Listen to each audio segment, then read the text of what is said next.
we'll guide you through how to create a Stripe QR code. If you find this helpful, consider subscribing and liking the video.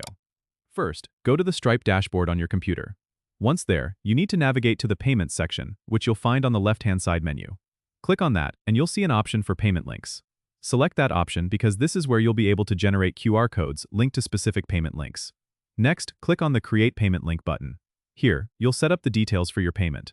You'll enter the amount you wish to charge, and you can also add a description or product details to make it easier for customers to recognize the transaction.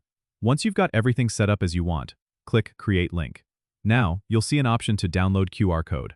Click that, and the QR code will be generated based on the payment link you just created. You can now download this QR code image to your computer and use it wherever you need. This is especially handy for businesses that want to offer quick, contactless payment options in physical locations.